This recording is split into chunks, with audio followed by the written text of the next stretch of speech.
ஆண்டவரே, இன்றைக்கும் we stand in awe of your wonder, we stand in awe of your grace. உம்முடைய கிருபையை நினைத்து நாங்கள் பிரமித்து போய் நிற்கிறோம் ஆண்டவரே. உம்முடைய ஞானத்தை நினைத்து, நீர் உன் காரியங்களை படைத்ததை பார்த்து, படைப்பை கண்டு என்னுடைய தேவன் எவ்வளவு மகத்துவம் உள்ளவர் என்கின்றதை நினைத்து நாங்கள் ஆராய்ந்து முடியாத தேவனை துதிக்க வந்திருக்கிறோம். நினைக்கும் போது எங்களுக்கு எவ்வளவு ஆச்சரியமா இருக்குது. அப்படிப்பட்ட தேவன் நீர் எங்களோடு ஒரு உறவு கொண்டு இருக்கிறீங்களேப்பா. எங்களை பிள்ளைகளாய் நீங்க பார்க்கிறீங்களே, எங்களோடு பேசுறீங்களே, எங்களை பாதுகாத்து நடத்துகிறீங்களே, அதற்காக நன்றி. தேவன் என்னோடு பேசி என்னை நடத்துகிறார் சொல்றவங்க ஒரு சில நிமிடங்கள் அப்படியே வாய்களை திறந்தாப்பா, உண்மையே நாங்கள் உயர்த்துகிறோம் ஆண்டவரே, உண்மையே நாங்கள் உயர்த்துகிறோம். இப்படி ஆச்சரியத்தில் நாம் இருக்கும்பொழுது செய்கிற ஆராதனையில் இருக்கிற ஒரு முக்கியமான காரியம் என்ன தெரியுமா ஆண்டவரே? வேற எந்த காரியமும் உம்முடைய இடத்தை எங்களுடைய வாழ்க்கையில் எடுக்காதப்பா. இந்த மண்ணிற்காக மாணிக்கத்தை நாங்கள் ஒரு நாள் விட்டுவிட மாட்டோம். நாங்கள் எங்களுடைய கண்களிலே காண்கிற காரியங்கள் ஒன்றும் எங்களுடைய இயேசுடைய இடத்தை எடுத்துக்கொள்ளாது. நீரே அழகுள்ளவர், உண்மையே நாங்கள் துதிக்கிறோம்.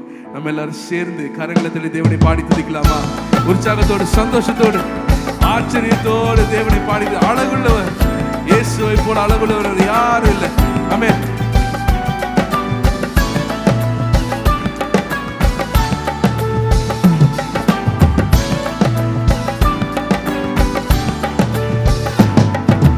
இயேசுவை போல அழகுள்ளோர் யாரையும் இப்பூவினில் இதுவரை கண்டதில்லை, காண்பதுமில்லை. இயேசுவை போல அழகுள்ளோர் யாரையும் இப்பூவினில் இதுவரை கண்டதில்லை, காண்பதுமில்லை.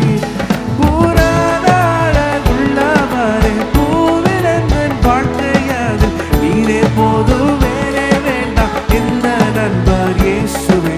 மண்ணிற்காக மாணிக்கத்தை விட்டிட மாட்டேன், வேறும் மண்ணிற்காக மாணிக்கத்தை. பூரண அழகுள்ளவரே, பூரண அழகுள்ளவரே, பூவில் என் வாழ்க்கையது நீரே போதும், வேறே வேண்டாம் இந்த நண்பர் இயேசுவே. மண்ணிற்காக மாணிக்கத்தை விட்டிட மாட்டேன், வேறும் மண்ணிற்காக மாணிக்கத்தை விட்டிட மாட்டேன். சம்பூரண அழகுள்ளோ என்னை மீட்டு கொண்டிரே, சம்பூரணமாக என்னை உந்தனுக்கின்றேன்.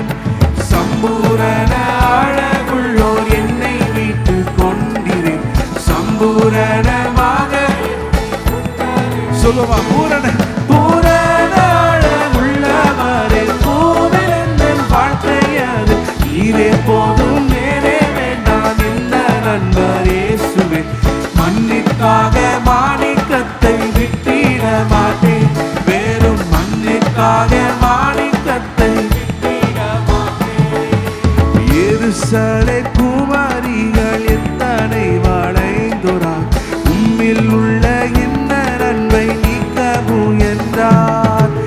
எருசலே குமாரிகள் எத்தனை வளைந்தோரார், உம்மில் உள்ள இந்த நன்மை நீக்கவும் என்றார். பூரண அழகுள்ளவரே, வாழ்க்கையதில் நீரே போதும், வேறே வேண்டாம் இந்த நண்பர் இயேசுவே. மண்ணிற்காக மாணிக்கத்தை விட்டிட மாட்டேன், வேறும் மண்ணிற்காக மாணிக்கத்தை விட்டிட மாட்டேன். பூரண அழகுள்ளவரே, பூவில் என் வாழ்க்கையது நீரே போதும், வேறே வேண்டாம் இந்த நண்பர் இயேசுவே. மண்ணிற்காக மாணிக்கத்தை விட்டிட மாட்டேன், வேறும் மண்ணிற்காக மாணிக்கத்தை விட்டிட மாட்டேன். நல்ல உற்சாகத்தோட கரங்களை தட்டி உண்மையோடு பாட போறோம். ஆண்டவரே, இந்த உலகத்தின் இன்பங்கள் வேற எதுவும் வேண்டாம், நீரே எங்களுக்கு போதும்ப்பா. எத்தனை பேர் சொல்றீங்க? ஆமென். ஆண்டவரை பாடி துதிப்போமா?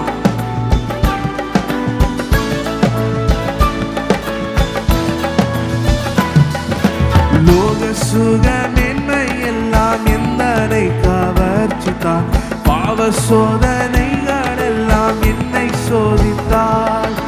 லோக சுகமென்மை எல்லாம் என்னை கவர்ச்சித்தான், பாவ சோதனைகள் எல்லாம் என்னை சோதித்தாள். பூரண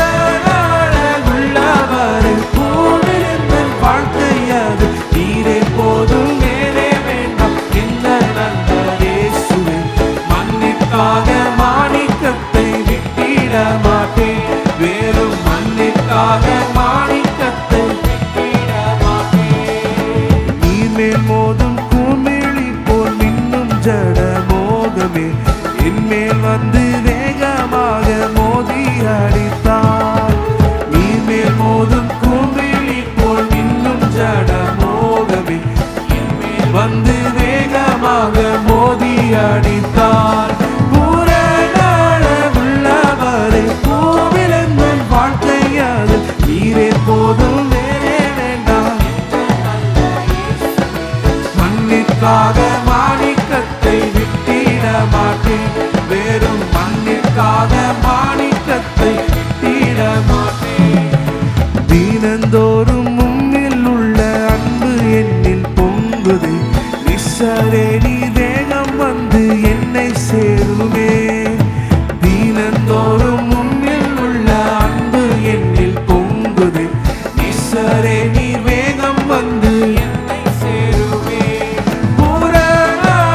உள்ளவரே வாழ்க்கையாது நீரே போதும் வேறே வேண்டாம். என்ன நண்பர் இயேசுவே, மண்ணிற்காக மாணிக்கத்தை விட்டிட மாட்டேன், வெறும் மண்ணிற்காக பூரண அழகுள்ளவரே, பூரண அழகுள்ளவரே, கோவிலங்கள் வாழ்க்கையாது நீரே போதும் வேறே வேண்டாம். என்ன நல்ல இயேசுவை, மண்ணிற்காக மாணிக்கத்தை விட்டிட மாட்டேன், வெறும் மண்ணிற்காக மாணிக்கத்தை விட்டிட மாட்டேன், வெறும் மண்ணிற்காக மாணிக்கத்தை விட்டிட மாட்டேன், வெறும் மண்ணிற்காக மாணிக்கத்தை விட்டிட மாட்டேன். நல்ல கரெக்டா தட்டி சொல்லுவோம், ஆண்டவரே உண்மை நாங்கள் ஒருபோதும் விட்டு விட மாட்டோம். ஆமென். இன்றைக்கும் சங்கீதக்காரன் சொல்லுகிறது போல எங்களுடைய ஆத்மாவிற்கு நாங்கள் நினைவுபடுத்துகிறோம், என்னன்னா அவர் செய்த சகல உபகாரங்களையும் மறவாதே, அவர் செய்த சகல உபகாரங்களையும் மறவாதே. ஆண்டவரே ஜீவனை தந்தீங்களே, சுவாசத்தை தந்தீங்களே ஆண்டவரே, அதற்காக நன்றி. ஒவ்வொரு சுவாசத்தை நான் மூச்சு எடுக்கும் போதும் நான் நன்றியுள்ளவனா இருக்கிறேன்ப்பா.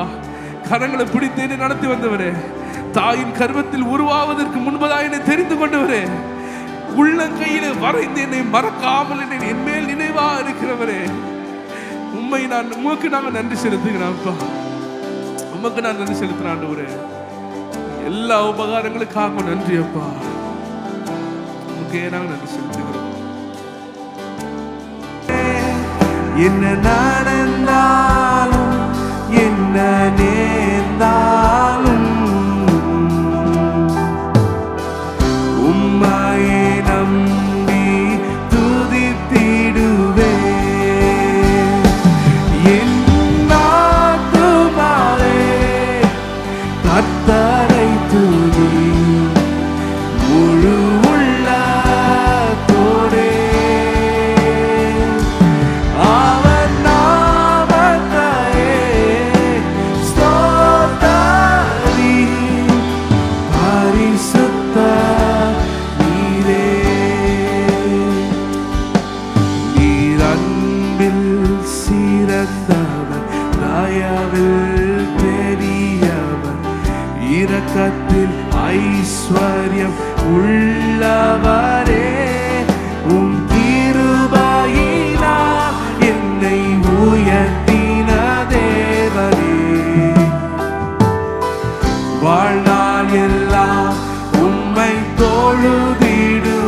எல்லாரும் கரங்களை உயர்த்தி சொல்லுமா, என் ஆத்துமாவே கர்த்தரை துதி, முழு உள்ள அவர் நாமத்தையே, அவர் நாமத்தையே பரிசுத்த நீரே.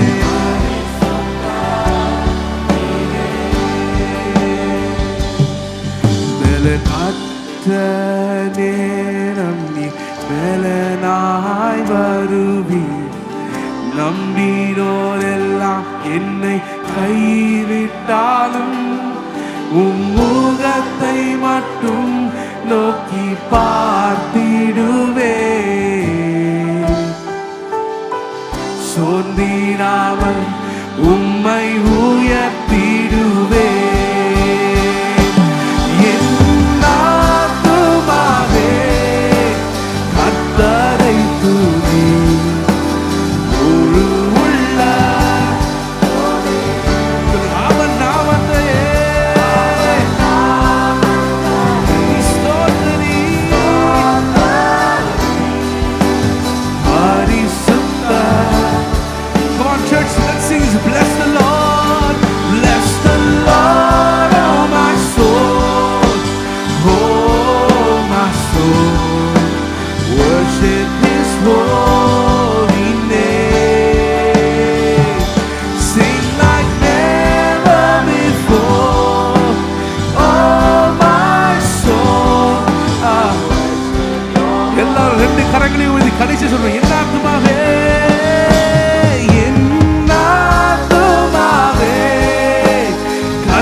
கரங்களை தட்டி இந்த தேவனுக்கு மகிமை செலுத்துவோம். ஆண்டவரே, நீரே பரிசுத்த எங்களை நடத்தி வந்தபடி நான் நன்றி அப்பா, உண்மையை நாங்கள் உயர்த்துகிறோம். இன்றைக்கு நாம் தியானிக்க போகிற செய்தியினுடைய தலைப்பு ஜெப வீடு என்ற தலைப்பில் தியானிக்க போகிறோம். The title for today's sermon that we are going to meditate is a house of prayer. அப்படி என்றால் என்ன? What is that? நம்முடைய சபை ஜெப வீடா? Is our church is a house of prayer? அல்லது என்னுடைய வீடு ஜெப வீடா? Or my house is a prayer of house? அல்லது என் வாழ்க்கையே ஜெப வீடா? Or is that my life is a house of prayer? இன்றைக்கு நாம் தியானிக்க கற்றுக்கிற பேசுவாராக. The Lord may help us to meditate on that. வாசியுங்கள் மத்தேயு 21 அதிகாரம் 13 வசனத்தை வாசிக்கலாம். We may hear reading from the book of Matthew 21st chapter and the 13th verse. And he said to them, "It is written, my house shall be called a house of prayer, but you have made it a den of thieves." என்னுடைய வீடு ஜெப வீடு என்னப்படும் என்று எழுதியிருக்கிறது, நீங்களோ அதை கள்ளர் குகையாக்கினீர்கள் என்றார். இயேசு தேவாலயத்திலே பிரவேசித்து அவர் செய்த ஒரு செய்கையை நாம் இந்த இடத்துல பார்க்கிறோம். We are seeing a thing what Jesus did when he entered into the temple of God. அவர் தேவாலயத்துக்குள்ளே பிரவேசித்த உடனே அங்கு நடக்கிற சில காரியங்களை பார்த்தார். அந்த பாதையை பார்த்த உடனே அவருக்கு கோபம் வந்து விடுகிறது. And when Jesus entered into the temple of God, he saw few things and became so furious by seeing all that. ஒரு மனுஷனை போல அவருக்கு கோபம் வந்து விடுகிறது. Like a man, he became so angry. காரணம் என்னவென்றால் பாருங்கள், இயேசு கிறிஸ்து அவர் மனுஷனாக ஜீவித்த பொழுது 100% தேவனாக இருந்தார், அதே சமயம் 100% மனிதனாக இருந்தார் என்பதற்கு இந்த கோபம் வந்தது ஒரு சாட்சியாக காணப்படுகிறது. And this anger is one evidence that when Jesus Christ was living as in the world, he was 100% a God. அவர் மிகுந்த ஆவலோடு வருகிறார். And he comes with all expectation. என்ன, ஜெபாலயத்திலே தேவாலயத்திலே சில காரியங்களை பார்க்க வேண்டும் என்று ஆசையாய் வந்தார். And with all eagerness he came into the temple of God, seeing few things will be happening there. அந்த ஆலயத்திற்குள்ளே வந்தபோது அவர் கண்ட காரியம் அவருக்கு அதிர்ச்சியை கொடுத்தது. But when he saw few things happening in the temple of God, he was shocked. ஆலயத்திலே ஆராதனையை காணவில்லை. There was no worship in the temple of God. ஆனால் வியாபாரத்தை கண்டார். But he saw business happening inside. அதை கண்டவுடனே அவரால் பொறுக்க முடியவில்லை, கோபம் இருக்கிறது. அதற்கான காரியங்களை செய்ததை பார்க்கலாம். And we can see when he saw that, he became so angry and he is doing things for it. உடனே அவர் அந்த ஆலயத்தை தேவையில்லாத காரியங்களை நீக்கி ஜெபத்திற்கு தடையாக இருக்கிற ஜெப வீடு என்று சொல்லப்படுகிற வார்த்தைக்கு பதிலாக காணப்படுகிற காரியங்களை அவர் தவிர்க்கும்படியாக அந்த ஆலயத்தை சுத்திகரிக்க ஆரம்பித்தார். And we can see Jesus cleanse the temple of God, all the things which is hindering, which is to be called as a house of prayer. இயேசுவின் ஜீவியத்திலே 2 தடவைகள் இப்படி நடைபெற்றது. In the lifetime of Jesus, 2 times it happens like this. இயேசுவின் ஊழியத்தின் ஆரம்ப நாட்களிலே முதலாவதாக நடைபெற்றது. It first thing happened during the early days of Jesus ministry. யோவான் 2 அதிகாரம் 13 முதல் 17 வரைக்கும் அதை நீங்கள் வாசிக்கலாம். That we can read from the book of John 2nd chapter from the 13th till the 17th verse. அதன் பின்பதாக அவர் ஊழியத்தின் கடைசி வாரத்திலே இரண்டாவது முறையாக அதே காரியம் நடைபெற்றதை பார்க்கலாம். And we can see in the second time it happened during the final week of Jesus ministry. மத்தேயு 22:12-13 இப்ப வாசித்த வசனங்களிலே நாம் அந்த காரியம் மறுபடியும் நடைபெற்றதை பார்க்கலாம். And we can read in the book of Matthew 21st chapter 12th and the 13th verse. இதனுடைய காரணம் என்னவென்றால், What is the reason behind it? இயேசு ஜெப ஆலயத்திற்குள் தேவாலயத்திற்கு வந்தபொழுது ஜெபத்தை காண வேண்டும் என்று விரும்பினார். When Jesus came to the temple, he expected prayer should be happening there. ஆனால் அந்த ஆலயத்திலே ஜெபம் இல்லாமல் முறைகேடான வியாபாரங்கள் நடைபெற்றது. But in that temple there was no prayer happening. Instead businesses and corruption were there. உடனே இயேசு அந்த இடத்துல இறங்கி சுத்திகரிக்க தொடங்கினார். Jesus came and cleansed that whole place. ஒரு ஜெபம் என்பது சபையினுடைய இருதய துடிப்பாய் காணப்படுகிறது. Prayer is a heartbeat of the church. சபைக்கு மட்டுமல்ல, ஒவ்வொரு வீட்டினுடைய இருதய துடிப்பாய் காணப்படுகிறது. Not only to the church, it is a heartbeat of each and every home. அது எவ்வளவு முக்கியம் தெரியுமா? You know how important is this? இருதய துடிப்பு நின்று போனால் அந்த உடல் செத்ததாக இருக்கும். If the heartbeat stops, this body become dead. அங்கு உடல் தான் இருக்கும், உயிர் இருக்காது. There is body there, there is no life in it. பாருங்கள், இந்த ஜெபம் பாருங்கள் ஒரு இதய துடிப்புக்கு ஒப்பிடப்படுகிறது. And this prayer is compared to our heartbeat. அந்த ஜெபம் ஆலயத்திலோ அல்லது வீட்டிலோ இல்லாவிட்டால் வெறும் உடல் தான் இருக்கும், உயிரற்ற உடலாக இருக்கும் அந்த வீடோ ஆலயமோ. If there is no prayer in the church or in a home, there is only body, there is no life in it. இன்றைக்கு ஒரு தீர்மானத்துக்கு வர போகிறோம். We are going to come to a conclusion. என்னுடைய சரீரத்திலே உயிர் இருக்கிறதா அல்லது சரீரம் மட்டும் இருக்கிறதா? In my body, is this only a body or is there life in it? என் வீடு அது வீடாக இருக்கிறதா உயிரில்லாத வீடாக இருக்கிறதா? Is my house is a house or is it lifeless? அதே போல சபையும் கூட வெறும் சபை கட்டடமாக இருக்கிறதா உயிரில்லாத கட்டடமாக இருக்கிறதா அல்லது ஜெபம் என்ற அந்த ஜீவன் அது இருக்கிறதா என்று நாம் தீர்மானித்துக் கொள்ள கத்துக்கிற செய்வாராக. Likewise, the Lord may help us to determine whether our church is just a building or is it a church with prayer with a heartbeat in it. அந்த ஆலயம் தேவன் பிரசன்னத்தின் உலாவக்கூடிய ஒரு இடமாய் காணப்பட்டது. And that temple was a place filled with the presence of God. தேவ பிரசன்னம் அந்த ஆலயத்தில் இருக்க வேண்டியதாய் காணப்பட்டது. And that place should be filled with the presence of God. ஆனால் அப்படிப்பட்ட இடமாய் காணப்பட வேண்டிய அந்த ஆலயம் தவறான காரியங்களால் நிரம்பி இருந்ததை நாம் பார்க்கலாம். But we can see the temple of God which has to be filled with the presence now filled with unwanted things. தேவனுடைய பிரசன்னம் இருந்தபடியால் தான் அது தேவனுடைய வீடு என்ற பெயரே வந்தது. And because there is a presence of God, it is called the house of the Lord. ஆனால் அந்த தேவனுடைய வீடு தன்னுடைய அடையாளத்தை இழந்து போய் காணப்பட்டது. But now the house of prayer lost its identity. தேவனுடைய வீடு பாருங்க, ஒரு ஆலயம் என்று சொல்லும் பொழுது மிகவும் அலங்காரமாய் காணப்படும். See, if you see a temple, it is so beautifully decorated. அழகான சிறந்த கட்டடங்கள், சிறந்த ஓவியங்கள் அவிதமாக இந்த நாட்களிலே லேட்டஸ்ட் சர்ச்சில் என்னென்ன காணப்படுகிறது யோசித்துக் கொள்ளுங்கள். Think about all the latest things will be in the church. In those days will be beautiful paintings and beautiful walls. பாருங்க, அவைகள் எல்லாம் ஒரு ஜெப கூடத்தின் ஒரு ஆலயத்தின் அடையாளம் அல்ல. But all these things doesn't define the temple of God. எத்தனை அழகான கட்டடங்கள் இன்டீரியர் இருந்தாலும் கூட அந்த இடத்திலே முக்கியமாக ஜெபம் வேண்டும். However beautiful the building is, in that place should have the prayer.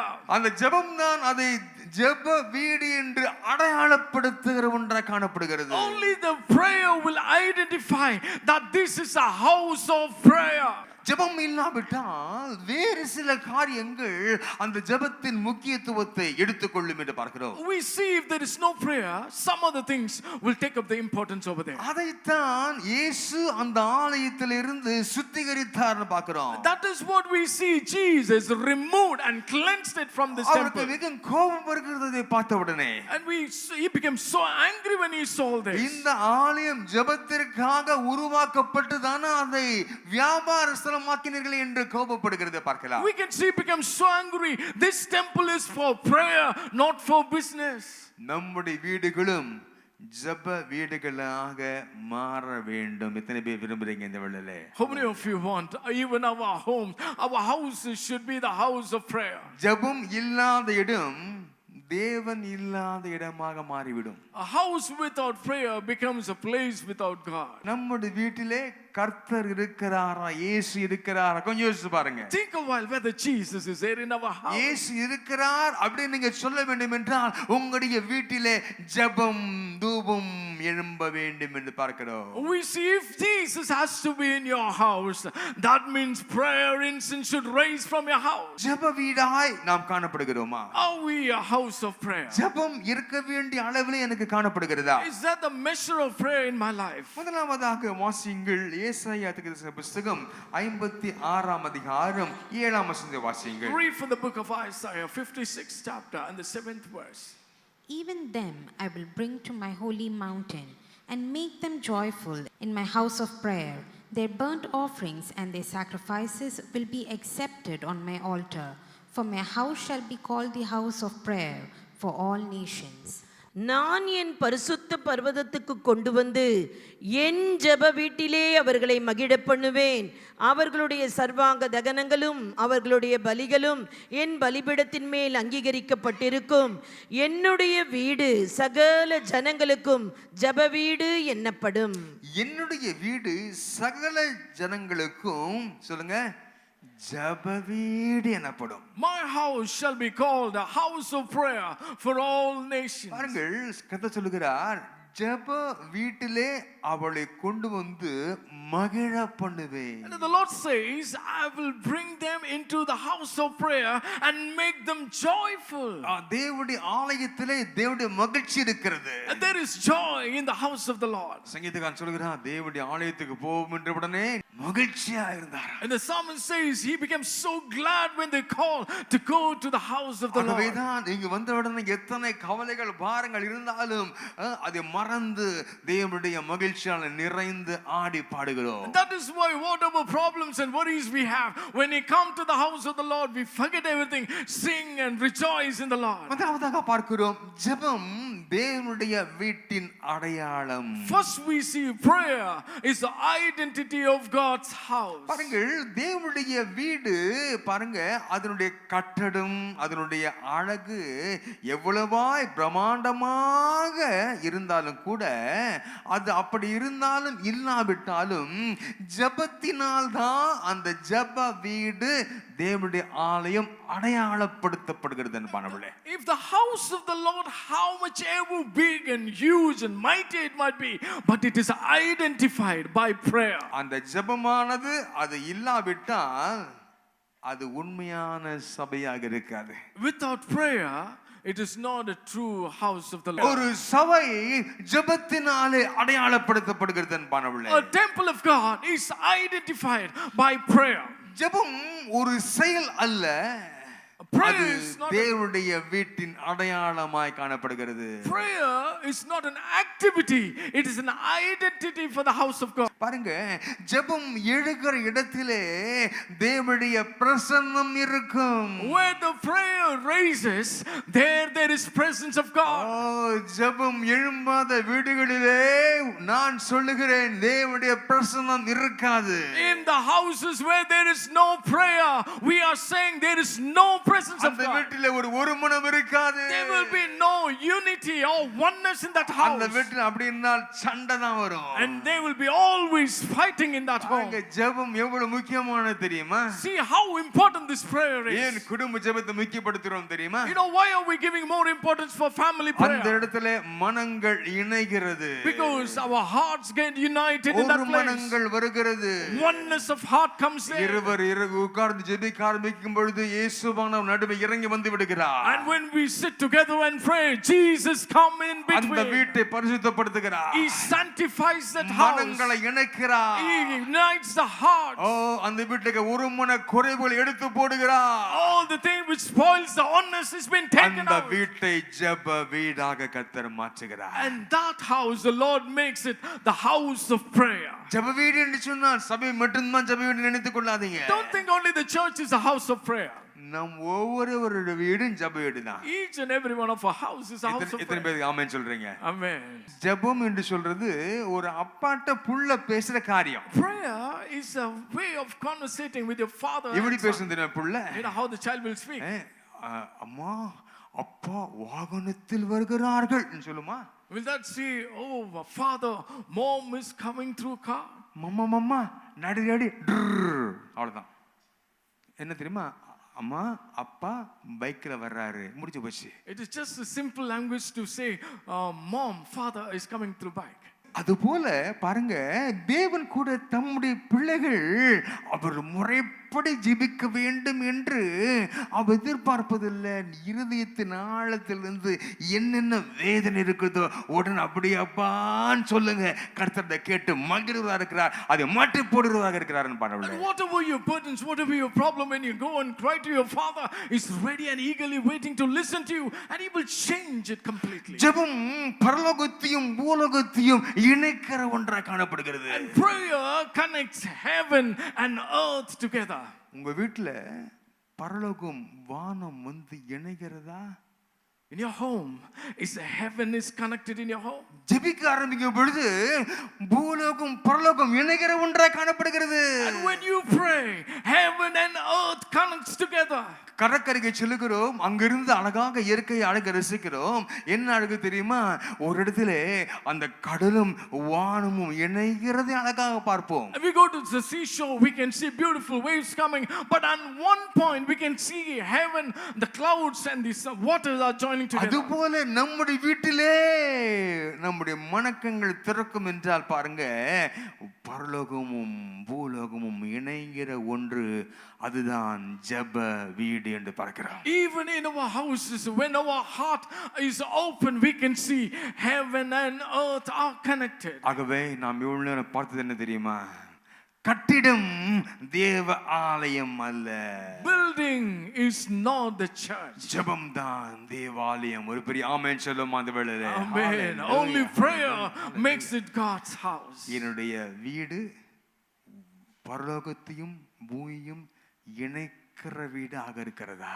Is my house is a place where connect heaven and earth? என்னுடைய வீடு தேவ சமூகம் உள்ள வீடாக இருக்கிறதா? Is that my house filled with the presence of God? அப்படிப்பட்ட ஜெப வீடுகளாக என் வீடு மாற வேண்டும் என்று விரும்ப வேண்டும். And we have to desire that our house should be this type of a house. இரண்டாவதாக பார்க்கிறோம், ஜெப வீடு என்று பார்க்கும் பொழுது எது உள்ளடக்கி இருக்குதுன்னு பார்க்கும் பொழுது மத்தேயு 21:13 வாசியுங்கள். Read from Matthew 21:13 to see what is next that is set for house of prayer. And he said to them, "It is written, my house shall be called a house of prayer, but you have made it a den of thieves." என்னுடைய வீடு ஜெப வீடு என்னப்படும் என்று எழுதி இருக்கிறது, நீங்களோ அதை கள்ளர் குகையாக்கினீர்கள் என்றார். இந்த இடத்துல நாம் பார்க்கிறோம், ஜெபம் உள்ள வீடு தேவன் இருக்கும் வீடு என்று பார்க்கிறோம். Here we see where prayer rises, God resides in. முதலாவதாக ஜெபம் தேவனுடைய வீட்டின் அடையாளம் என்று பார்த்தோம். First we saw prayer is the identity for God's house. ஜெபம் உள்ள வீடு தேவன் இருக்கும் வீடாக காணப்படுகிறது. Where there is prayer in a house, where God resides there. இங்கு ஒரு காலத்திலே அந்த வீட்டிலே ஜெபம் இருந்தது. There was one time there was prayer in that house. இந்த ஆலயத்திலே ஒரு காலத்திலே நல்ல ஆராதனைகள் பலியெல்லாம் செலுத்தப்பட்டு வந்த இடமாய் காணப்பட்டது. There was once in this place worship and offering was given. அன்றைக்கு ஜெபித்தார்கள். Those days they prayed. இன்றைக்கு But what happened today? தலைகீழா மாறிடுச்சு. It was upside down.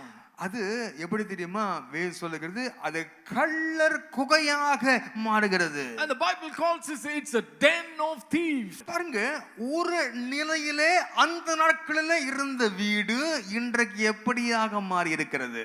See how the house which was very good and how it has changed now. அந்த நாட்களிலே தாயார் தகப்பனார் இருக்கும் பொழுது வீடுகள் எப்படி ஜெபத்தின் வீடாக இருந்த வீடு இன்றைக்கு என்னமாய் மாறி இருக்கிறது? குப்பை தொட்டியாக மாறி இருக்கிறதா? In those days when the mother and father were there was always prayer.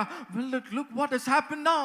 Is that full of mud? இயேசு போன அந்த ஜெப வீடு அது இன்றைக்கு கள்ள குகையாக மாறி இருந்தது. And the house where the Jesus went, it has become a den of thieves today. அதை பார்த்த உடனே இயேசுமா தாங்கிக் கொள்ள முடியவில்லை. When Jesus couldn't bear when he saw this. அன்றைக்கு ஆலயத்திலே இருந்த காரியம் என்ன? What was there in those days when in the temple of God? இயேசு போன அந்த ஆலயத்தில் இருந்த காரியம் என்ன? What was there in the temple of God when Jesus went? அன்றைக்கு பாருங்க, ஆராதனைக்கு பதிலாக வியாபாரம் இருந்தது. So instead of worship they had business. இரண்டாவதாக தன்னுடைய சுயத்தில் சுய லாபத்தில் ஈடுபடக்கூடிய மக்கள் காணப்பட்டார்கள். There were people, they were only after self interest and self profit. மூன்றாவதாக கவனச்சிதறல் செய்கிற காரியங்கள் காணப்பட்டது. Third, there was distraction. They were continually be distracted. அங்கிருந்து ஜெபிக்கும்படியாக வருவார்கள் மக்கள். People will come to pray. அங்கு வாசல்ல நிறைய வியாபாரங்கள் இருக்கும். A lot of businesses in that entrance of the temple of God. அந்த வியாபாரத்தை அந்த ஷோகேஸ பார்த்த உடனே ஜெபத்தெல்லாம் மறந்துடுவாங்க. And when they see all this showcase thing, they will forget the prayer. தேவையுள்ளது வாங்கினா தப்பு இல்ல. Those who wanted or needed, if they buy இந்த nothing wrong. ஷோகேஸ் ஒன்று வச்சிருப்பான் திரும்ப வியாபாரத்துல அதை பார்த்த உடனே ஐயோ எனக்கு இது மாதிரி புடவை வேணும். And they will have a showcase in the business when they see that they no, I want this kind of a saree. ஆனா அங்க புடவைக்கு தேவையே இருக்காது. There is no need for that saree. ஐயோ அது காலி ஆயிடும், ஒண்ணு வாங்க இருக்கும்போதே வாங்கு. Oh, it will get over. Get it when it is available. அப்போ கவனத்தை சிதறச் செய்கிற காரியங்கள் உலகத்தில் வியாபாரத்தை காணப்படுவது போல சபையிலும் கூட அவர்கள் சில கவனத்தை சிதறச் செய்கிற அந்த காணப்பட்டதை நாம் அறிந்திருக்கிறோம். We have to understand like how they were distracted in the business, same wise in the temple of God they were distracted. நம்முடைய சரீரமாகிய ஆலயத்திலே நம்முடைய வீடாகிய அந்த ஜெப வீட்டிலே காணப்படுற காரியம் என்ன தெரியுமா? வேலை பளு. And we the temple of God, you know what we have? We are so busy. அந்த வியாபாரம் என்ற வார்த்தை அப்படியே இங்க வருது பாத்தீங்களா? வேலை பளு, நான் ரொம்ப busy. So in the business, it's the same thing comes here. சபைக்கு ஜெபம் வச்சா வர மாட்டாங்க. If they have prayed in the house of the Lord, they won't come. நான் வேலைக்கு போணும். So pastor, I have to go to my work. எனக்கு சபைக்கு வரதுக்கு நேரம் இல்ல. I don't have time to come to the house of God. சபைக்கு நேரத்துக்கு வரதுக்கு நேரம் இல்ல. I don't have time to come at the right time to the church. சபை இன்னும் அவிதமா போயிடாது, அங்கதானே இருக்க போகுது, மெதுவா ஆராதனை முடிஞ்சு மெதுவா வரேன் அப்படின்னு அந்த வேலை அந்த பளு அவருடைய ஆராதனைக்கு கொடுக்க வேண்டிய முக்கியத்துவத்தை கெடுத்து விடுகிறது. Their busyness and it will spoil to come at the right time for the temple of God. பாருங்க, இரண்டாவதாக அங்கு அந்த ஆலயத்துல பார்த்தோம் சுயத்தில் நலம் என்று பார்த்தோம். இங்கு இப்பொழுது நாட்கள் தெரியுமா? பொழுதுபோக்கு. In those days second we saw self interest, but these days it is an entertainment. என்ன பொழுதுபோக்கு இருந்தாலும் சபை ஆராதனைக்கு நேரத்திற்கு வரணும். Whatever the entertainment may be, you have to come at the correct time to the temple of God. பாருங்க, என் தகப்பனார் இருந்த பொழுது ஒரு நபர் நம்முடைய சபையில் சாட்சி கொடுத்தாரா. When pastor's father was doing ministry, there was a brother who gave a testimony. அவர் சாட்சி கொடுக்கும்போது சொன்னாராம், ஐயா நான் வந்து வாகனத்தை போய் கொண்டிருந்தேன், அது திடீர்னு ஒரு பெரிய ஆக்சிடென்ட் ஆயிடுச்சு சொன்னாராம். And he said, pastor, when I was going in my bike, suddenly I met with a big accident. அப்போ அப்படியே கர்த்தர் பாதுகாத்தாரா, உயிரோடு இருக்கீங்களான்னு கேட்டாரா. And pastor asked, oh okay, are you safe? The God saved you? அந்த சாட்சி முடிஞ்ச உடனே அவர் பார்த்து கேட்டாரா. After the testimony is over, he asked him. அந்த நாட்களில் சபை ஆராதனை காலை ஞாயிறு காலை 9:30 மணிக்கு ஆரம்பிக்கும். In those days our devotional service will start by 9:30. அப்போ அவர் கேட்டாரா, எத்தனை மணிக்கு ஆக்சிடென்ட் ஆச்சு? What time we have met with an accident? காலையில சரியா 9:45 ஆச்சு. Correctly it happened by 9:45. 9:45 ஆச்சா? இங்க ஆராதனை நேரம் என்ன?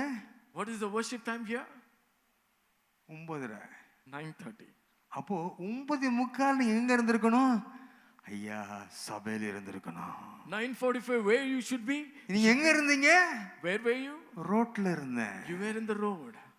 நான் சொல்லல, என் தகப்பன் அன்றைக்கு சொன்ன கதை தெரியுமா? நீ சபையில இருக்க வேண்டிய நேரத்துல வெளியே நீ இருந்தீனா கர்த்தருடைய கரம் கூட இருக்காதுன்னு அன்னைக்கு சொன்னாரு. In those days pastor father was saying, at the time where you have to be in the church, if you are somewhere, the hands of the Lord will not be there with you. தேவனுடைய சபைக்கு கொடுக்க வேண்டிய முக்கியத்துவத்தை வேறு ஒன்றும் எடுத்துக்கொள்ள கூடாது. Nothing should take away the importance that we have to show to the temple of God. தேவனுடைய ஜெப வீடை ஜெப நேரத்தை இந்த பொழுதுபோக்கு எடுத்துக்கொள்ள கூடாது. But the house of the prayer should not take time for this entertainment always. மூன்றாவதாக அந்த இடத்துல காணப்பட்ட டிஸ்ட்ராக்ஷன் கவனிச்சது என்று பார்த்தோமே, இன்றைக்கு என்ன தெரியுமா? உலகப்பற்று வேர்ல்ட்லினஸ் என்று பார்க்கிறோம். And third, in those days we saw distraction, but these days it is worldliness. பாருங்க, அந்த நாட்களிலே ஆலயத்தில் இருந்ததை பார்த்து தேவனுக்கு இயேசுவுக்கு கோபம் வந்தது. Jesus became angry by seeing these things happening in those days. இந்த நாட்களிலே நம்முடைய வீடாக இருக்கட்டும் சபையாக இருக்கட்டும், இந்த மூன்று காரியங்கள் அந்த ஜெபத்தின் இடத்தை எடுத்துக்கொள்ளும் என்றால் கர்த்தர் நிச்சயம் கோபப்படுவார். If in these days in our house, when we have these three things happening, the Lord will become angry. இவை இருக்கும் என்றால் அவைகள் ஜெபத்தை மாற்றும் அன்பானவளே. If these things are there, it will replace the prayer. என்ன தெரியுமா? You know what is it? எனக்கு ரொம்ப பிஸியா இருக்கு, அப்புறம் ஜெபிச்சுக்கிறேன், ஜெப நேரத்தை மாற்றோம். It is say, I'm so busy right now, I'll change my prayer time. இது முக்கியமான சீன் போயிட்டு இருக்கு, பொழுதுபோக்கு போயிட்டு இருக்குது, இது முடிஞ்சு ஜெபிச்சுக்கலாம். And a very important scene is going now. Let me finish it and then I'll do my prayers. பாருங்க, விதமாக ஜெபத்தின் அந்த நேரத்தை மாற்றுகிறது உலகப்பற்று. அப்படின்னா வேர்ல்ட்லினஸ், இந்த உலக பிரகாரமான காரியத்துக்கு நாம் போகணும் அப்படின்னு தீர்மானிப்பாங்க. They decide to go for this thing which is happening in the world. This worldliness will replace that prayer. ஜெபத்திற்கு முதலிடம் கொடுக்க கத்துக்கிற பேசுவார். The Lord may help us to give the first place for prayer. ஜெபம் இல்லாத இடம் கள்ளர் குகையாக மாறும். Where there is no prayer, it will become the den of thieves. ஒரு கேள்வி கேட்டு பார்க்கலாமா? Can we ask a question? அன்னைக்கு நல்லா பேசுவோம், அன்னைக்கு ஆலயத்தில் அப்படி பண்ணாங்க இப்படி பண்ணாங்கன்னு மாஸ்டர் சொல்லுவோம். இன்னைக்கு நம்முடைய வீடு ஜெப வீடாக இருக்கிறதா கள்ள குகையாக இருக்கிறதா? And we will say in our temple we were used to do it like this, but can we ask a question, is that our heart is a house of prayer or the den of thieves? இந்த கேள்வியை கர்த்தரிடத்தில் கேளுங்கள். Ask this question to the Lord. அவர் சொல்லுவார் உங்களுக்கு. He will tell you. மூன்றாவதாக பார்க்கிறோம், ஜெபம் உள்ள வீடு தேவன் நிறைந்த வீடு. A praying house is God's dwelling place. பாருங்கள், வாசிங்கள் 1 கொரிந்தியர் 6:19 வாசிங்க. Read from 1 Corinthians 6th chapter on the 19th verse. Or do you not know that your body is the temple of the Holy Spirit who is in you, whom you have from God, and you are not your own? உங்கள் சரீரமானது நீங்கள் தேவனாலே பெற்றும் உங்களில் தங்கியும் இருக்கிற பரிசுத்த ஆவியினுடைய ஆலயமாய் இருக்கிறதென்றும் நீங்கள் உங்களுடையவர்கள் அல்லவென்றும் அறியீர்களா? பாருங்கள், இந்த ஜெபம் என்று பார்க்கும் பொழுது, தேவனுடைய ஆலயம் என்று பார்க்கும் பொழுது, இந்த வசனம் சொல்லுகிறது நாமே தேவனுடைய ஆலயம். And when we say the house of prayer, that means we are the temple of God. தேவன் நமக்குள் வாசமாயிருக்கிறார் என்ற அந்த ஒரு உணர்வு அவசியமாயிருக்கிறது. We should have a feel that God dwells within us. முதலாவதாக தேவனுடைய ஆலயமாக ஜெப வீட்டை பார்த்தோம். That is why we see the house of prayer, that is the temple of God. பின்பதாக நம்முடைய வீடாகிய அந்த ஜெப வீடாக மாற வேண்டும் என்று பார்த்தோம். That is why we see our house should be changed as the temple of God. இப்பொழுது என்ன தெரியுமா? You know what now? நாமே ஜெப வீடாக மாறணும். We are the temple of God. பாருங்கள், நம்முடைய சரீரம் ஒரு சாதாரணமானது அல்ல, அது தேவனுடைய ஆலயம். Our body is not just a physical one, it is a temple of God. அந்த ஆலயத்தை தேவன் சுத்திகரித்தார். And the Lord has sanctified this temple. அப்போ அது தேவனுடைய ஆலயமா இருக்கிறபடினாலே நாம் நம்முடையவர்கள் அல்ல என்ற உணர்வு காணப்பட வேண்டும். Therefore we the temple of God, that means we are not our own. நாம் நம்முடையவர்கள் அல்ல, நாம் யார் தெரியுமா? தேவனுக்கு சொந்தமானவர்கள். We are not of our own, but we belong to God. தேவனுக்கு சொந்தமானவர்கள். We belong to God.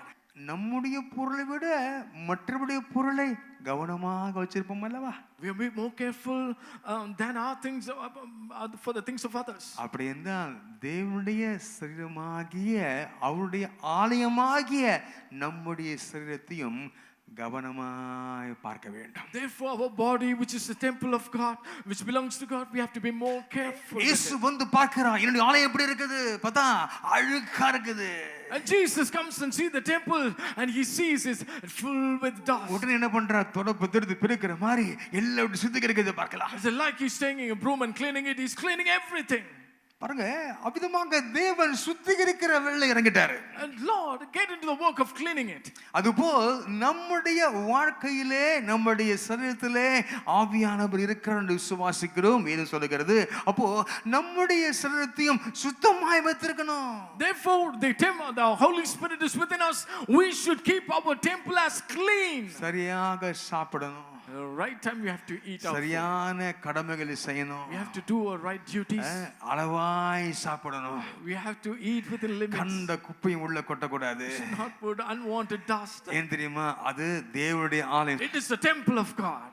பாருங்க, நம்முடைய சரீரத்தை பரிசுத்தமாய் வைத்திருக்க வேண்டும். We have to keep our body as clean. பாருங்கள், தேவனுடைய ஆலயம் என்றால் தேவன் நமக்குள் வாசமாய் இருக்கிறார் என்ற விசுவாசம் நமக்கு வேண்டும். We should have a faith that the God is dwelling inside us. அந்த விசுவாசத்தோடு நாம் வாழ வேண்டும். கர்த்தர் கிருபை செய்வாராக. And the Lord may help us to have this faith.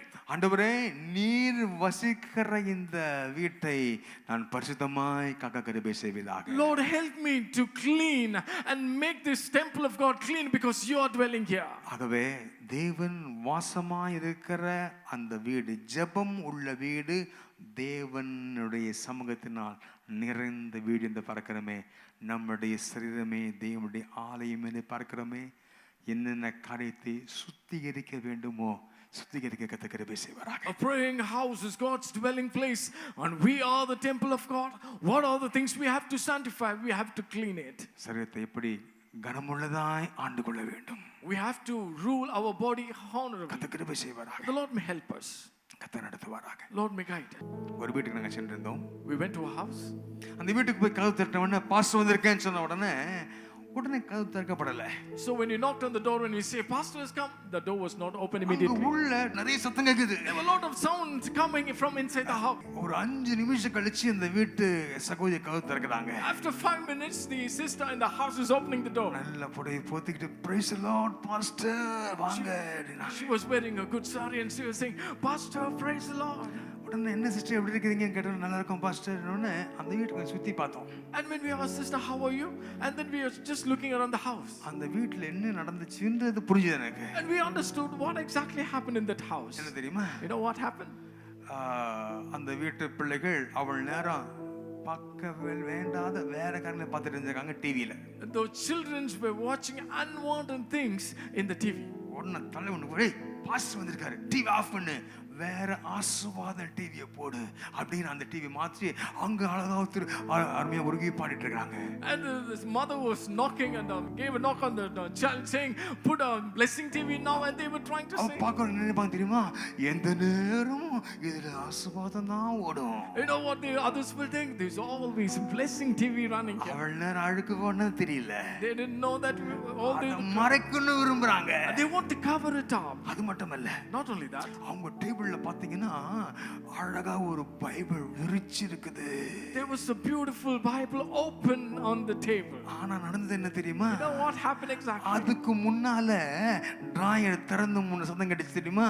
அப்போ திறந்து தேவையில்லாத கதை புத்தகங்கள், அந்த புத்தகம் இந்த புத்தகம் எல்லாவற்றையும் மறைச்சாங்க. And they were trying to close the drawers because they were covering up all the unwanted books inside. அப்போ பாஸ்டர் பார்க்கும்போது இவங்க எந்த நேரமும் கர்த்தருடைய வேதத்திலே தியானமா இருந்து இரவும் பகலும் தியானமா இருக்கிற மனுஷன் பாக்கியவான் என்று அவள் உணர்ந்து கொள்ளும்படியாக அவள் இந்த சூழ்நிலையே செட்டப்பே மாற்றினாங்க. They were changing the complete setup and situation for the pastor to think. They were always meditating on the word of God day and night. ஒரு மனுஷன் வருகிறார், ஊழியர் வருகிறார் என்று சொல்லும் பொழுதே வாழ்க்கையில மாற்றம் விரும்புறாங்களே, அப்போ ஜெபம் வேண்டும் என்று எத்தனை பேர் எதிர்பார்க்கறீங்க? But if a pastor is coming and they are trying to change all this, how many of you are expecting that it should be the house of prayer? ஆலயம் பரிசுத்தமாய் காக்கப்பட கிருபை செய்வாராக. The Lord may be gracious. Let our temple be in holiness. கடைசியாக ஒரு குறிப்பு. Last one point. ஜெப வாழ்க்கை வல்லமையின் வாழ்க்கை. Praying life is a powerful life. 1 தெசலோனிக்கேயர் 5:17 விதமா சொல்லுகிறது, இடைவிடாம ஜெபம் பண்ணுங்கள். In 1 Thessalonians 5th chapter 17 says, pray without ceasing. ஜெபம் ஒரு நிகழ்ச்சி அல்ல. Prayer is not an event. அது ஒரு வாழ்க்கை. It is a lifestyle. அது ஒரு வாழ்க்கை முறை. It is a lifestyle. பாருங்கள், நம்முடைய வாழ்க்கையிலே ஜெபம் நடந்து கொண்டே இருக்க வேண்டும். See, in our life we should always have that prayer. முதலாவதாக தனிப்பட்ட ஜெபம் நமக்கு வேண்டும். First we need personal prayer. இரண்டாவது குடும்பத்திலே ஜெபம் அவசியம். Second, family prayer. மூன்றாவதாக சபையிலே ஜெபம் அவசியம். Third, that a prayer is needed in the church. இப்படி மாறி மாறி ஜெபங்கள் நடந்து கொண்டே இருக்க வேண்டும். Likewise, prayer should be happening continually. அந்த ஜெப அந்த மூட் என்று சொல்லுவோம், அந்த ஜெப தியான நிலை என்று சொல்லுவோமா, அது நமக்கு காணப்பட வேண்டும் என்பார்களே. That prayer meditating mode that we should always have. ஜெபம் இல்லாத வாழ்க்கை தேவன் இல்லாத வாழ்க்கை. A life without prayer is a life without God. தேவன் நம்மோடு இருக்கிறாரா அதை உறுதி செய்து கொள்ள வேண்டும் என்றால் ஜெபம் நம்மிலே காணப்பட வேண்டும். Whether God is with us, to confirm that, we should need prayer. ஆண்டவரே ஜெப ஆலயத்தை சென்று விட்டு வருகிறேன் என்று சொல்லுவது பெருசல்ல. ஆண்டவரே என் வீடு ஜெப வீடாக மாற வேண்டும், என் சரீரம் உம்முடைய ஆலயமாக மாற வேண்டும். 3 நிலையில் நாம் தியானித்தோம் இன்றைக்கு. And it's not we just say, Lord, I went to the house of prayer. No, our house should be the house of prayer and our body should be the temple of God. ஆலயத்தில் ஜெபம் இருக்கிறது, தேவன் இருக்கிறார். There is a prayer in the church, God is there. வீட்டில் ஜெபம் இருந்தால் தேவன் இருப்பார். With there a prayer in the house, God is there in the house. தனிப்பட்ட ஜீவியத்திலே ஜெபம் இருக்கும் என்றால் தேவன் நம்மோடு வாசம் பண்ணி அற்புதங்களை செய்வதை நாம் காண கற்றுக்கிறோம். And if we have personal prayer, the Lord will come and dwell in us and will be blessing personally. ஜெப வாழ்க்கை வல்லமையின் வாழ்க்கை. A prayer life is a powerful life. ஜெபம் இல்லாத வாழ்க்கை வல்லமையற்ற வாழ்க்கை. A prayer with a prayerless life is a powerless life. நம்முடைய சபை ஜெப வீடா யோசித்துக் கொள்ளுங்கள். Whether our church is a house of prayer, நம்முடைய வீடு ஜெப வீடா யோசித்துக் கொள்ளுங்கள். is that our house is a house of prayer, நம்முடைய சரீரமாகிய ஆலயம் ஜெப வீடா யோசித்துக் கொள்ளுங்கள். is our the temple of God, our body is a house of இவை prayer. மூன்றிலும் ஜெபம் இருக்கும் பொழுது வல்லமை இருக்கும். If there is prayer in all these 3 things, there is power. இல்லை என்றால் முகவரில் சொன்னது போல உயிர் இல்லாத உடலா இருக்கும். As we said it before, it will be a body without life. ஜெப வீடாக என்னை மாற்றுவீராக. Lord, make me a house of prayer. என் வீட்டை மாற்றுவீராக. Make my home, N Lord. சபையை மாற்றுவீராக. Make my church. ஜெபம் தேவனுடைய வீட்டின் அடையாளம் என்று பார்த்தோம். We saw prayer is the identity of God's house. ஜெபம் உள்ள வீடு தேவன் இருக்கும் வீடு என்று பார்த்தோம். We saw where prayer raises, God resides. ஜெபம் உள்ள வீடு தேவ பிரசன்னம் நிறைந்த வீடு என்று பார்த்தோம். We saw praying house is a God's dwelling place. ஜெப வாழ்க்கை வல்லமையின் வாழ்க்கை என்று பார்த்தோம். We saw praying life is a powerful life. ஆண்டவரே நான் ஜெப வீடாக மாற வேண்டும் என்று அர்ப்பணிக்கிறவர்கள் தயவு செய்து கரம் உயர்த்தி ஜெபிக்க ஆரம்பிங்க. All those who are saying, Lord, I surrender to be a house of prayer. ஆண்டவரே நான் ஜெப வீடாக மாற சொல்லு JP. Everyone pray to say, Lord, I wanted to be a house of prayer. நான் ஜெபிக்க கிருபை செய்வீராக. Lord, help us to pray, Lord. ஆண்டவர் ஜெப வாஞ்சி தருவீராக. Give us eagerness to pray, Lord. எங்கள் நேசிக்கிற நல்ல பிதாவே, Beloved loving Father, இந்த அருமையான வேளைக்காய் ஸ்தோத்திரிக்கிறோம். thank you for this beautiful time, Lord. ஜெப வீடு என்று தியானித்தோம் ஐயா. Lord, we meditate on house of prayer. ஜெபம் தேவனுடைய வீட்டினுடைய அடையாளம் என்று பார்த்தோம் ஐயா. Lord, we saw prayer is the identity of God's promise. எங்களுடைய வாழ்க்கையின் அடையாளம் ஜெபமாய் காணப்பட்டோம் ஐயா. Let our identity be the prayer, Lord. ஜெபம் உள்ள வீடு தேவன் இருக்கும் வீடு என்று பார்த்தோம். Lord, we saw the house where there's prayer that you reside. தேவ பிரசன்னம் நிறைந்த வீடு என்று பார்த்தோம். Lord, we saw that you are the dwelling place. வல்லமையின் வீடு என்று பார்க்கிறோம் We ஐயா. saw a powerful house, Lord. எங்களுடைய ஆலயத்திலே ஜெபம் நிறைந்திருக்க கிருபை செய்வீராக. Lord, help our church be filled with prayer. எங்களுடைய வீட்டிலே ஜெபம் நிறைந்திருக்க கிருபை Let செய்வீராக. our houses be filled with prayer. எங்களுடைய சரீரமாகிய உம்முடைய ஆலயம் எப்பொழுதும் ஜெபத்திலே நிறைந்து காணப்பட கிருபை செய்வீராக. Let our body, the temple of God, be filled with prayer. முற்றிலும் ஜெப வீடாக எங்களை மாற்றுவீராக. Lord, change is completely a house of prayer. கரத்திலே கொடுக்கிறோம் ஆசீர்வதிப்பீராக. Surrender in your hands and you bless us. இயேசுவின் நாமத்தில் பிதாவே. Jesus' name, Father, we pray. ஆமென். தேவனுடைய ஆசீர்வாதத்தை பெற்றுக்கொள்ளும். நம்முடைய கர்த்தராகிய இயேசு கிறிஸ்துவின் கிருபை, பிதாவாகிய தேவனுடைய அன்பு, பரிசுத்தாவியானுடைய ஐக்கியமும் அன்பும் வழிநடத்துதலும் சமாதானமும் ஆளுகையும் அவர் நம்மோடு இருந்து நம்முடைய சபையும் வீட்டையும் நம்ம சரியமாகிய ஆலயத்தையும் ஜெபம் நிறைந்த ஒரு கூடாரமாக மாற்றுவாராக. எல்லாரும் சொல்லுமா ஆமென். என் ஆத்துமாவே கர்த்தரை ஸ்தோத்திரி, உள்ளமே பரிசுத்த நாமத்தை ஸ்தோத்திரி. என் ஆத்துமாவே கர்த்தரை ஸ்தோத்திரி, அவர் செய்த சகல உபகாரங்களையும் மறவாதே. ஆமென். பாஸ்டர் பி ஸ்டீபன் மற்றும் திருமதி சந்திரலீலா ஸ்டீபன் அவர்களால் ஸ்தாபிக்கப்பட்ட பல்லாவரம் அப்போஸ்தல கிறிஸ்தவ